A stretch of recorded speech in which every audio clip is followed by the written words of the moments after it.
Good afternoon. Good afternoon. Thanks for coming to this speech on Karl Marx. I hope that you can learn something here, and I hope that you have some takeaways. There'll definitely be plenty of time for questions. I don't plan on speaking for very long. I just want to give you a brief overview of the 30,000-foot flyover, as I like to say. And then at the end of that, I've got a couple videos that I want to show you that will help tie things in and kind of make sense of what I was talking about. A lot of Marx can be sort of abstract and very dense to read. He likes to talk about Hegel and all of these really bold philosophical ideas that tend to confuse a lot of people. So I'm going to see if I can give you the very simplified version of it so that it's easy for you to understand. And at the end of it, as I mentioned, there'll be a couple of video anecdotes that I want to show you that will tie everything in, okay? So to start off, I wondered just by taking a quick poll, how many of you would be in favor of a violent revolution to overthrow the United States? Anybody? Yeah, it's not a super popular idea, right?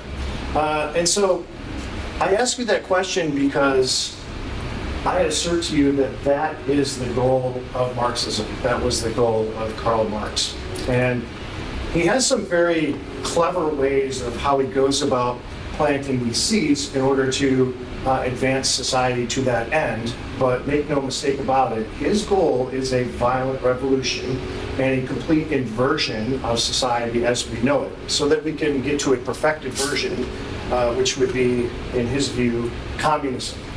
And in the glorious communist state that Marx fantasized about, we would actually get to the point where things would be so free and fair that we wouldn't even need to use money anymore. We would all simply go about our business and our trades, and we would figure out what it is we're good at, making things and producing things, and we would work out some sort of system by which we didn't need money at all. We would just trade for the things that we need, and then everybody would be super happy. So that's a real fantasy. I'm not sure how he planned to actually get there, but that indeed was his goal. And really not a surprising goal for someone who didn't actually produce any labor for his entire life, except for his one job, where he was quickly fired after producing one publication, following a big fallout with the producer of the magazine he was hired to publish.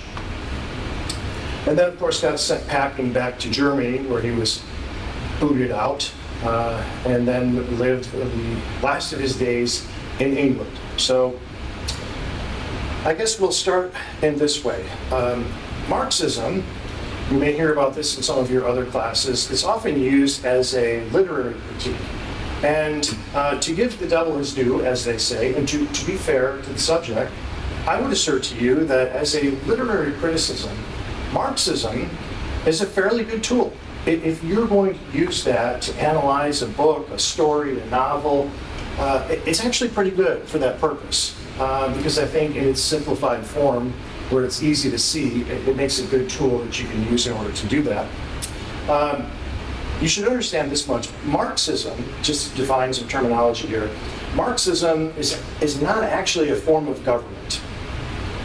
It is, of course, the means by which a legitimate government is overthrown by the people who are at the middle or near the bottom, the working class.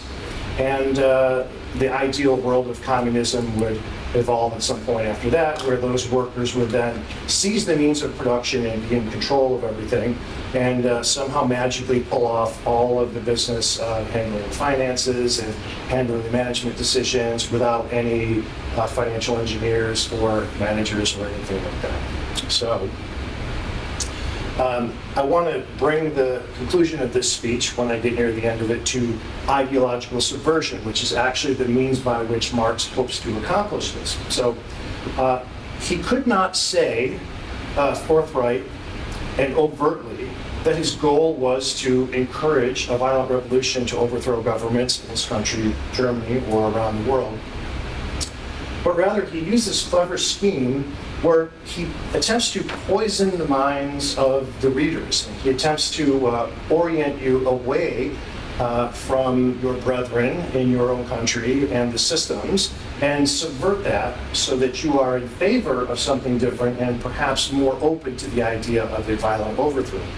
And the means by which he attempts to do that is called ideological subversion. So I think you're probably all familiar with ideology. This is the most basic fundamental belief system, and we rely on it everywhere, all the time, for everything. I don't know that it would be possible to live a life without some ideology. Ideology it's like the operating system on the hard drive of your mind. Without that, you're simply not able to make sense of the world. There's no order to anything. You wouldn't be able to accomplish anything. And so ideologies are kind of peculiar. And they're peculiar in the sense that they're not necessarily true. And this can be sort of controversial. I think in this country, there are some truths and some half-truths and some outright falsehoods, of course, but we kind of put them all together to create this mystical thing called ideology, and it's what kind of binds us all together. So I would know if I ran into you in some foreign country on an airplane or something like that, once I identified you as an American, I would know that there are things that you believe in: democracy, freedom, apple pie, Elvis, cheeseburgers, rock and roll, and all of those things. And I'd be able to sit down next to you and have a conversation with you, and we talk about all those things, and we could celebrate being Americans together.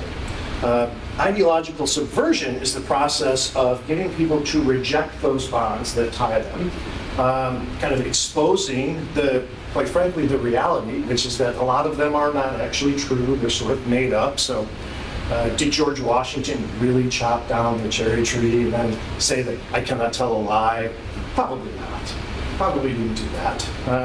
That's part of the mystique of it. It's just a part that got added along the way because it reified it, made it a little stronger. And people didn't really see the harm in it because it was a nationalist kind of ideology that is designed to bind us all together.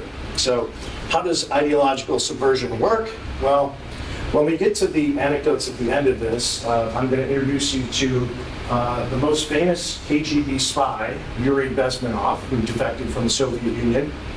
And he kind of spilled the beans on what the Soviets were up to. So we had thought to that point that the main way that the Soviet Union was fighting the Cold War was in investing all of their money on bombs and bullets and tanks and planes and all of these technologies and satellites and nuclear missiles. And as it turned out, according to Yuri, only about 15% of their budget was being spent on those things. The other 85% was being spent on this process called ideological subversion, wherein you have agents go and infiltrate your enemy's country, and they begin spreading subversive ideas. So what they do is, typically, you see this in education and in mass media, because those are the two most effective means by which to affect ideology. And so you get into the mass media and you start pushing and spreading subversive or divisive ideas, and you do that in education as well. And if you can get some rhythm going there and you can get some people to join that movement, in just a few decades, you can kind of take over or capture these institutions. So now they've been redesigned and redefined in order to poison and destroy the youth that encounters them, so that you might go out into the world and continue to divide and divide and divide and fractionalize the country and create the fertile grounds for ideological subversion. So, on to Marx.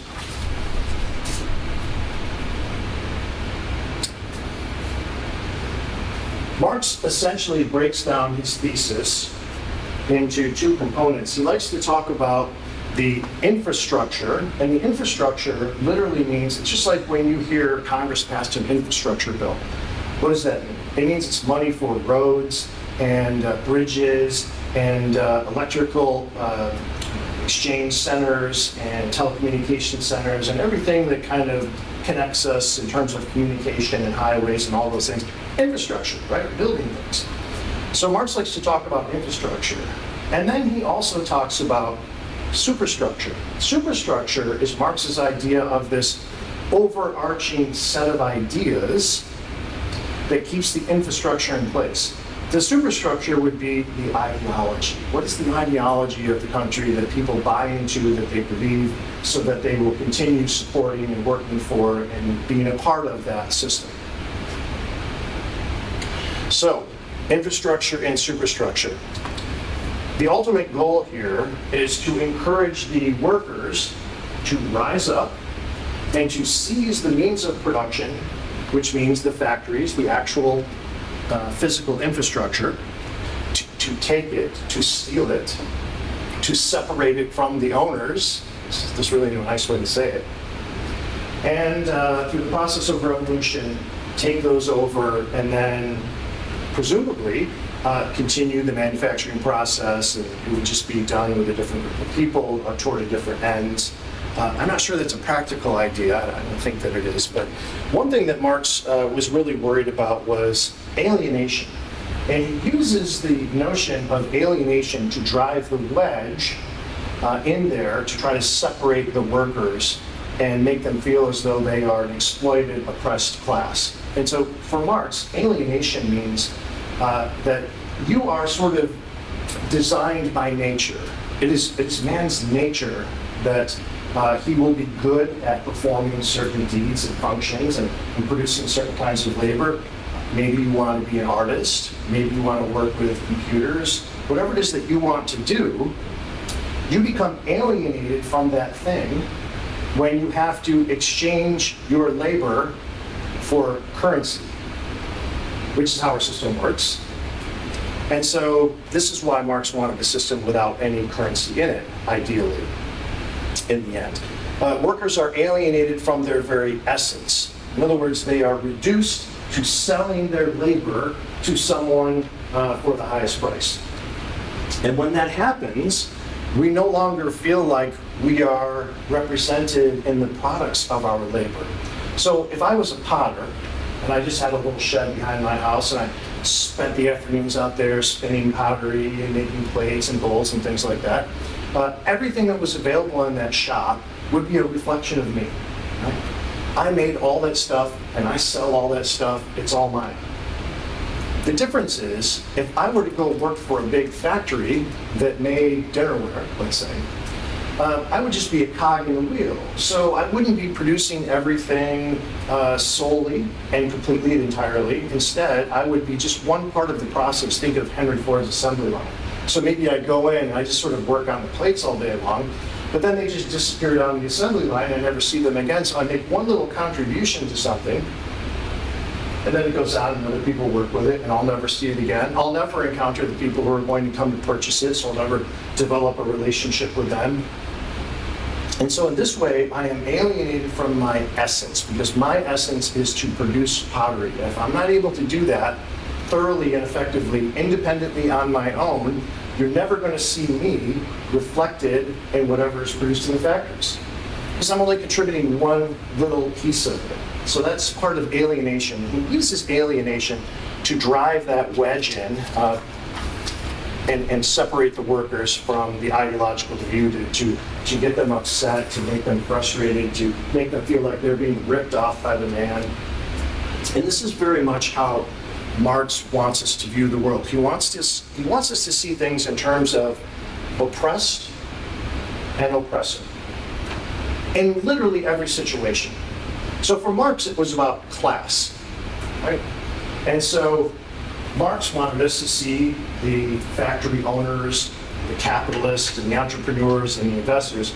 Those are the oppressors, and they are maintaining a system that oppresses the rest of us, because we have no choice but to go to work for a paycheck and drive a UPS truck, for example, or work in a pottery factory or something like this. And that alienates us from our work, and then we become the oppressed class. And the only way to eliminate that alienation is to seize that means of production and then redefine it and become a part of it. And now I am reflected in my work. I feel like I am represented in the products of my work, and the alienation in that way might disappear. So Marx likes to separate everything into oppressed and oppressive. Now, what you see today, what was borrowed from Marxism, we can see that in a lot of different areas. So in this country, it was clear that you could not encourage workers to rise up and overthrow the oppressive entrepreneurs and factory owners, and that was basically validated during the Great Depression. I mean, if ever there was a time when the workers were getting the shaft and things were horrible, and you might be able to encourage, hey, rise up and throw over this terrible system and take things over. We would have expected to see that during the Great Depression, but that didn't happen. Not even close. So, I think it's clear that Marxism was not going to take root in this country if you tried to divide people in that way, so that you had the haves and have-nots, and the oppressed and the oppressors in terms of class. So now, today, Marxism, through the process of ideological subversion, people who are working in the universities, who are taking Marxism and refashioning it into a different kind of weapon, since it doesn't work to separate classes, how might it work? And what other ways could we separate people? Well, we could start racial division. We could have racial tension. We could say, hey, look, let's convince a class of people that they've been terribly oppressed, and encourage them to separate, to reject the rest of society, to start functioning as one independent unit, and to rise up as part of the overthrow. Well, you don't have enough of those folks. So we have to add more to it. So how else can we divide people? Well, all you have to do is look at what are the norms and the standards in society. Anything that is not the norm or the standard is perfectly reasonable fodder for converting. So we have LGBTQ community. And I would assert to you that that has also been targeted by Marxists to say, hey, look, you are also an excruciatingly oppressed class. You should also begin rejecting all of the norms of society and become a disgruntled group and come together in your own way and see that. And now maybe if we have some minority classes and we have LGBT community and we have others, I mean, it's gone so far as talk about this body shaming notion, right? So if you don't fit the ideal physique, then you are an oppressed class, right? Airlines don't make seats that fit big people. Clothing doesn't fit people who are too big. They tend to be the butt of jokes. Well, we can make another class like these folks, people who don't fit neatly into body physique categories. Okay, so now we've got minorities, we have LGBTQ, we have people who might be overweight or something like this, and we just continue to add more and more and more to this class. And they want those groups to come together. But that's very difficult to do because when you've convinced all of these groups that they ought to be concerned with their own interests independently and they ought to consult among themselves and operate as one group, well, they're not really interested in merging with other so-called oppressed groups. So this is why I would assert to you that Marxism itself continues to fail. But that is the move.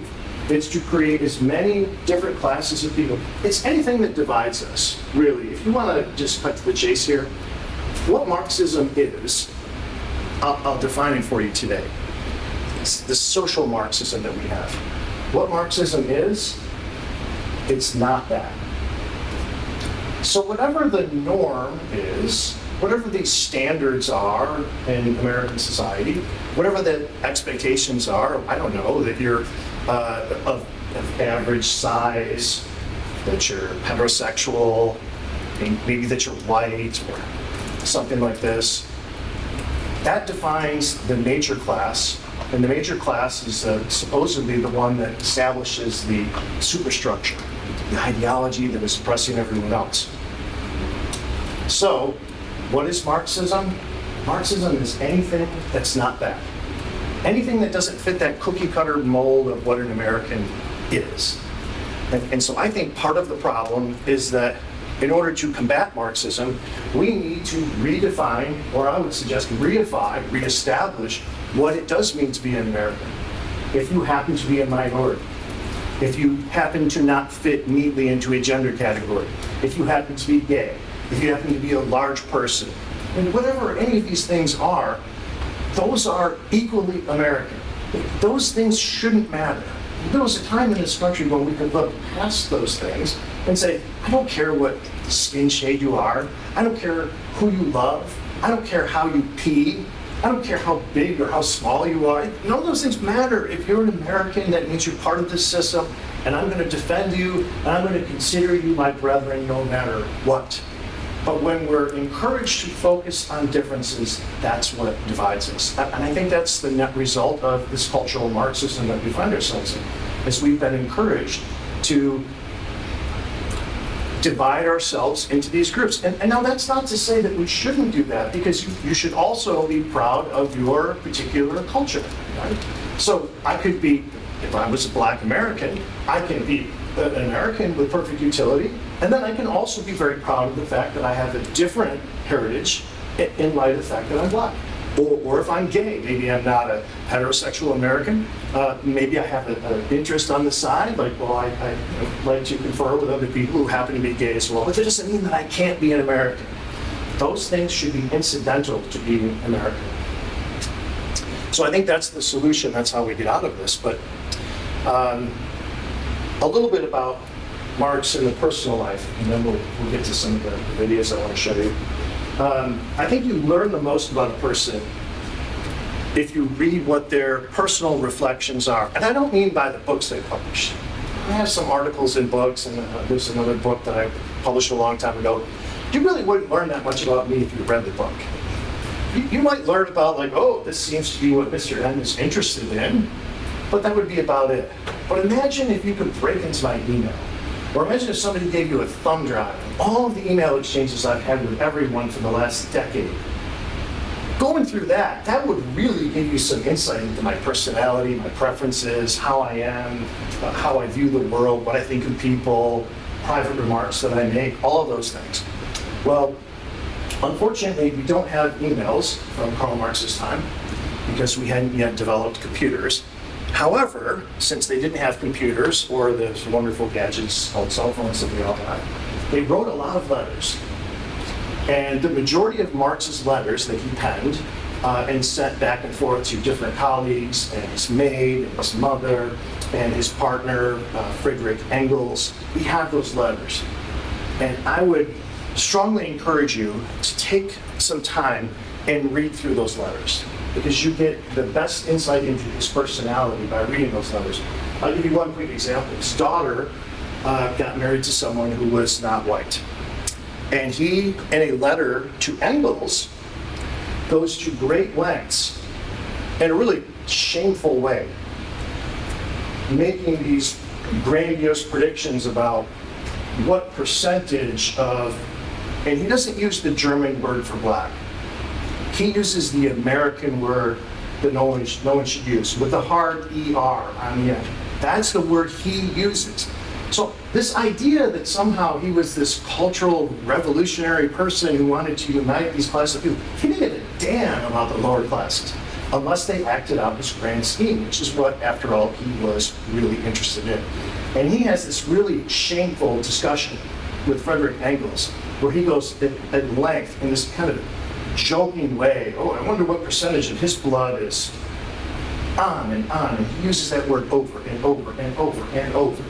And it's crystal clear that he has no interest in any sort of oppressed class, whether they're a worker, or whether they're a minority, or whether they don't fit perfectly into a gender category or anything like that. So I would encourage you to take a look at his personal letters. They're much shorter and much more succinct than some of the dense books where he tries to go into this grandiose philosophy and impress everyone. A lot of people ask me what Marxism is, and they say, no, I took a look at it, and I read a couple books by Marx. I just don't really understand where he's going. That's the goal. You get it. If you read Marx and you don't get it, then you get it, because there's nothing there to get. All of that grandiose philosophizing is just designed to confuse you and impress you and make you think like, well, I don't know what the hell he's talking about, but he uses some big words, so he must be really intelligent. He seems to be revered, especially in American colleges. There must be something to this. No, there's nothing to it. At the end of the day, there's absolutely nothing to it. So if you read a couple books by Marx and you didn't get it, that means you get it. The people who make me nervous are the ones who purport that they get it, that they understand, oh, I know what he was saying. And those are very dangerous people, because those are people with the motive of wanting to implement this crazy stuff. So, how is ideological subversion used as a wedge in our society today?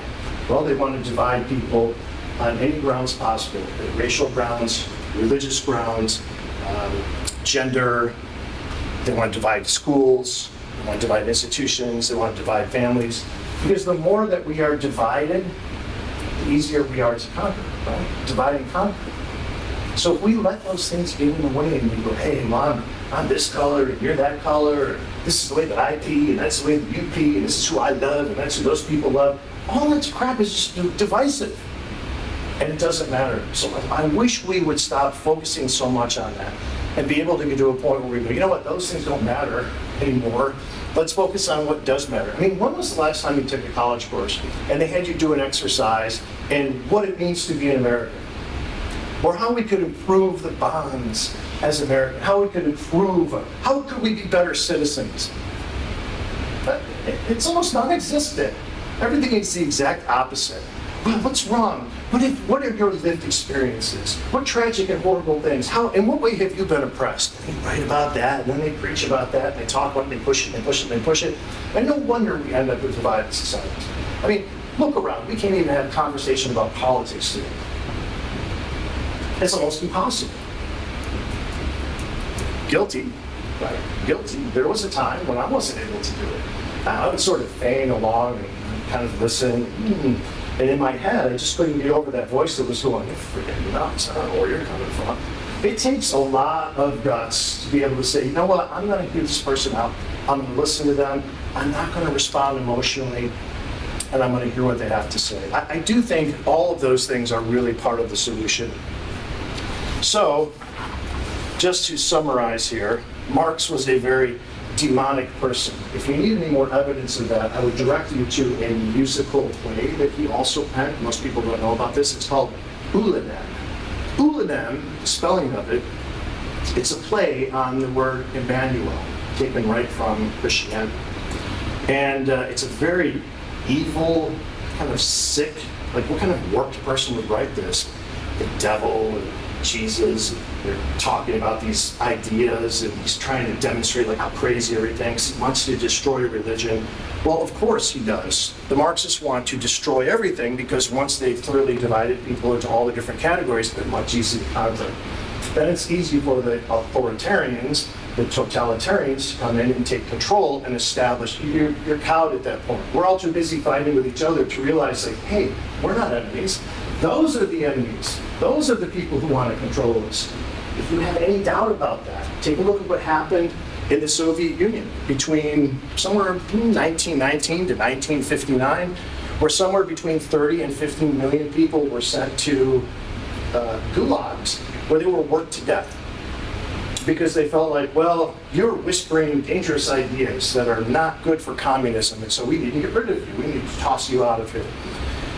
And it even got to the point where Stalin had numbers. He wanted the local police departments, well, we need you to send 40 people to the gulags this week. Well, at some point, you run out of people to send to the gulags, and no one is misbehaving, and everybody's terrified. So they would just literally grab people off the street for any reason. They would come up with some excuse, so they would grab you and throw you into a car and then take you off to, it's called a Black Maria, which are these prisoner ships. And there was a good chance you'd probably die on the way to the gulags. And if you didn't, if you happened to live that long, then he would work you to death. So we tend to think of Hitler as the most evil, demonic person to exist in the 20th century. Hitler stands in the shade of Stalin, who stands in the shade of Chairman Mao. There are estimates up to 100 million people that were killed during the revolution in China. So this is a very, very dangerous set of ideas. Marxism has been implemented many times all around the world, and it has never not ended in a total unmitigated disaster, a humanitarian disaster with millions of deaths. So take a look at that play if you really want to confirm what Karl Marx was interested in. Take a look at his letters if you want to see where his personality was in this thing. And if you do happen to plow through a couple of the books and you don't get it, congratulations, you got it. Okay? So with that in mind, that's a little thumbnail of Karl Marx. We could be here a long time. I could put all of you to sleep in another hours going on and on about Marx and Marxism and the means of production and alienation and the workers and the superstructure and the infrastructure and all those things, how sort of acts like a magician and tricks you into thinking one thing and really he's trying to drive wedges in. There's no need for that. I'm going to introduce you now to a man named Yuri Bezmenov. Yuri Bezmenov was a KGB spy. KGB, in the time of the Soviet Union, was the equivalent of the CIA. Only maybe not quite as evil. And so Yuri was set to a station in India. And his orders were infiltrate the mass media, infiltrate education, and start destroying and dividing Indian society. Once we get all the Indians fighting with each other back and forth and they're all divided, then we can roll in with the tanks as peacemakers. Oh, look at our Indian brethren, we've got to come in to save them. What they need is Marxism, because they can't get along. Yeah. As it turns out, the firemen were also the arsonists. Well, this sickened Yuri when he could see what they were up to. And I remember reading some of his letters, and Yuri made the statement at one point. He said, here we are destroying this beautiful culture that took thousands and thousands of years to develop. These people were playing chess when my people were living in caves eating raw meat.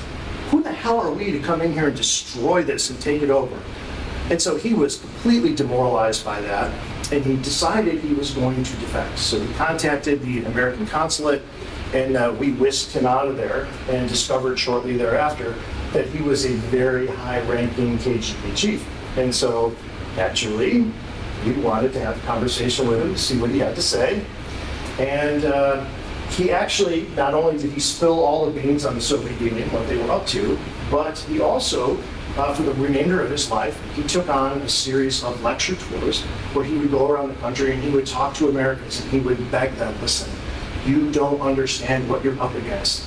You are in a war right now, a war that exists here. There are no bombs and kinetic energy and that sort of thing. The war is being waged for your loyalty, for your mind, and you're knee-deep in it, and you have very little time to turn this around.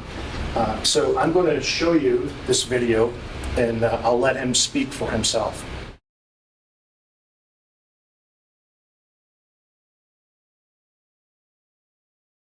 Well, you spoke several times before about ideological subversion. That is a phrase that I'm afraid some Americans don't fully understand. When the Soviets used the phrase ideological subversion, what do they mean by it? Ideological subversion is the process which is legitimate, overt, and open. You can see it with your own eyes. Only about 15% of time, money, and manpower is spent on espionage as such. The other 85% is a slow process which we call either ideological subversion or active measures, активные мероприятия in the language of the KGB, or psychological warfare. What it basically means is to change the perception of reality of every American to such an extent that despite of the abundance of information, no one is able to come to sensible conclusions in the interests of defending themselves, their families, their community, and their country. It's a great brainwashing process which goes very slow, and it's divided in four basic stages.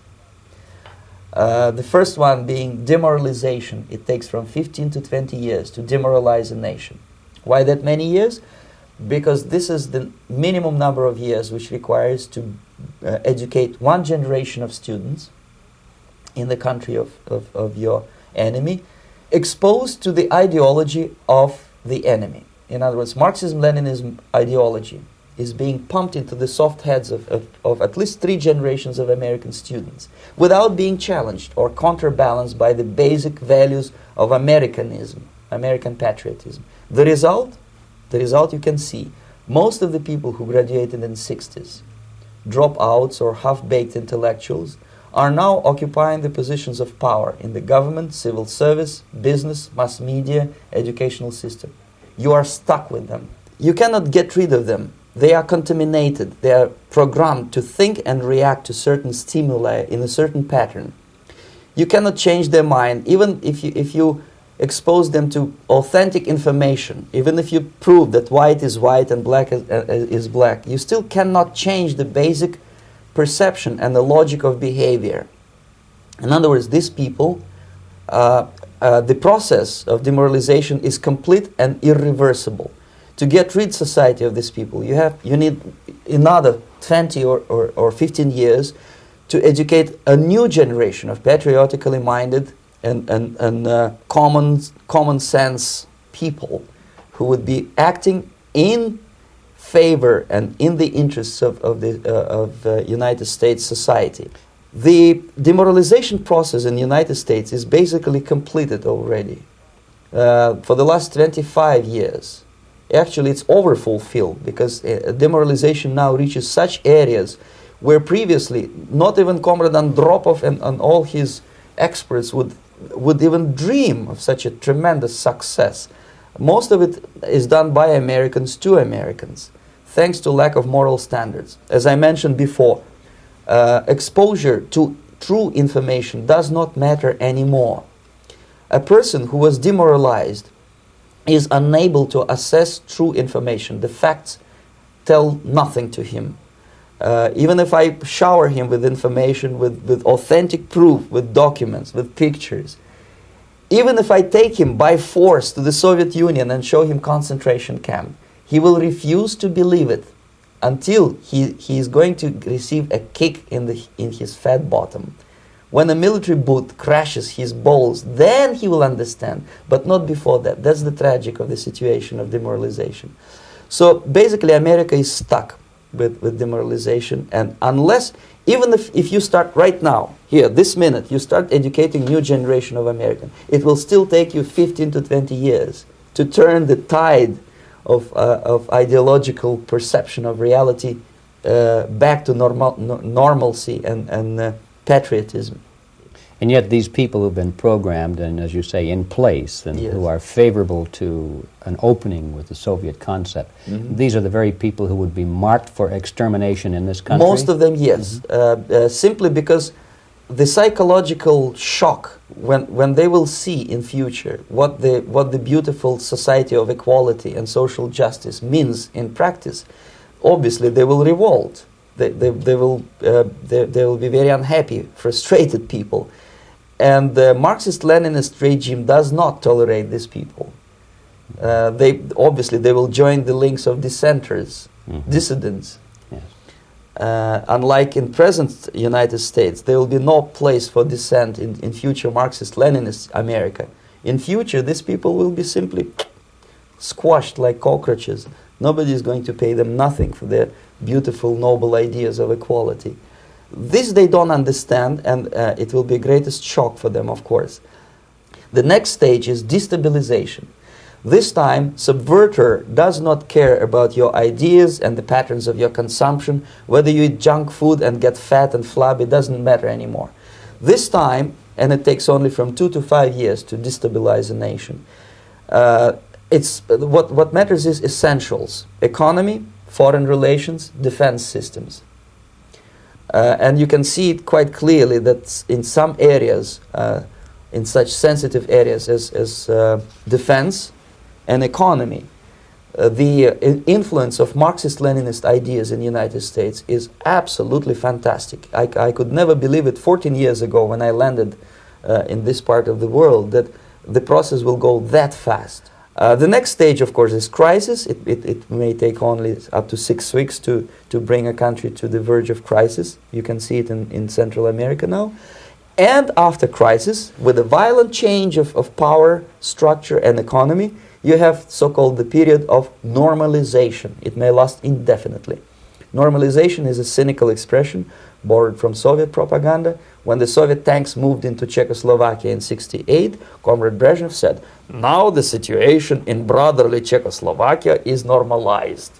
This is what will happen in the United States if you allow all these schmucks to bring the country to crisis, to promise people all kind of goodies and the paradise on earth, to destabilize your economy, to eliminate the principle of free market competition, and to put a big brother government in Washington, D.C. Situation is not under control. Situation is disgustingly out of control. Most of the American politicians, media, and educational system trains another generation of people who think they are living at a peacetime. False. United States is in the state of war, undeclared total war against the basic principles and the foundations of this system. It's the system, however ridiculous it may sound, the world communist system or the world communist conspiracy. Whether I scare some people or not, I don't give a hoot. If you are not scared by now, nothing can scare you. You have literally several years to live on unless the United States wake up. The time bomb is ticking. With every second, the disaster is coming closer and closer. Unlike myself, you will have nowhere to defect to. This is it. This is the last country of freedom and possibility. Happy Thanksgiving, America. I'm Donna, and I'm here with my friends to tell you the real history behind this holiday. Growing up, I knew that what they told you in school about Thanksgiving wasn't true. That's not the true story. The true story behind Thanksgiving was, after every killing of a whole village, these European settlers celebrated it, and they called it Thanksgiving. But it wasn't until Abraham Lincoln became president that it became an official holiday. He ordered 38 Dakota men to be hung for war crimes after the sacred holiday Christmas. We take this time to remember our elders who lost their lives due to what really happened. Usually my mom makes a Native American dish for us and we pray. Growing up, I would be kind of annoyed that they didn't know what actually happened on Thanksgiving and that they're actually celebrating the deaths of many people and many tribes that were lost. Whether it's to give thanks or to be with your family, you should learn how the holiday was established in the first place. I'm thankful for being born indigenous to this continent. I'm thankful that I still have my culture. I'm thankful that my elders kept our culture alive all these years. I'm thankful to be indigenous, resilient, and alive. I'm thankful for us all to be able to stand together, stand strong, and stand as one. Happy Thanksgiving, America.